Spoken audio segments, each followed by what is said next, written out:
Hello दोस्तों, dictation शुरू होगी 3 सेकंड बाद।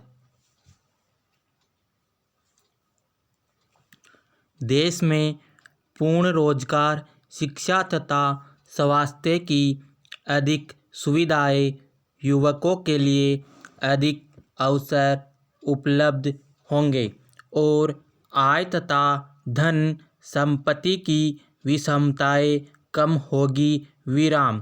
आम लोगों की इन्हीं आकांक्षाओं को मूर्त रूप देने और इन्हें सार्थक करने के लिए ही मैंने 15 वर्ष पूर्व सुनियोजित विकास का कार्यक्रम शुरू किया था। पैरा।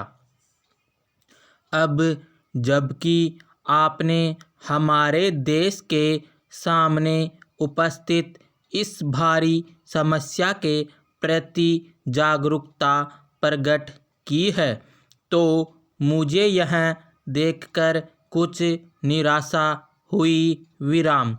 अध्यक्ष महोदय कि आपने आगामी योजना के आकार को छोटा कर देने का सुझाव दिया है। निसंदेह सभी संबंध प्रश्नों तथा अपनी सीमाओं को देखते हुए हम योजना के प्रति व्यक्ति रूप से कैसा भी सोच सकते हैं।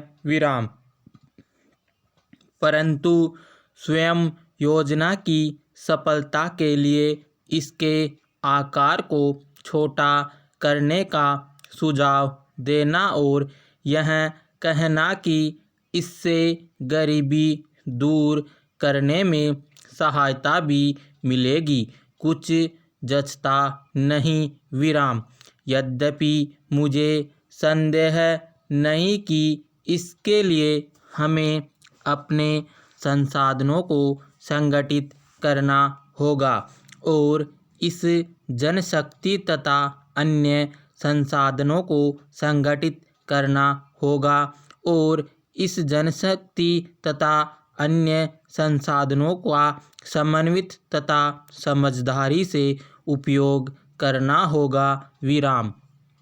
यदि हम इस जिम्मेदारी से बचते हैं और कोई बहाने ढूंढकर इस त्रुटि को छुपाते हैं, तो यह आम आदमी के प्रति अपना दायित्व न निभाकर केवल बातें बनाना ही होगा। केवल संसाधनों के उपयोग में सावधानी बरतकर ही हम गरीबी के विरुद्ध लड़ाई नहीं जीत सकते, बल्कि खतरा उठाने और अधिक जिम्मेदारी से उठाने की क्षमता के पूरे उपयोग से जीत सकते हैं। इसका अर्थ यह है कि हम अपने संसाधनों के उपयोग में सावधानी न बरते। मैं इस बात की उत्सुक हूँ कि ऐसे तरीके खोजे जाए जिनसे हमारी अर्थव्यवस्था की प्रगति तेज हो, इसके प्रत्येक क्षेत्र में कार्य बेहतर ढंग से हो और ऐसा कम निवेश तथा लागत से किया जाए।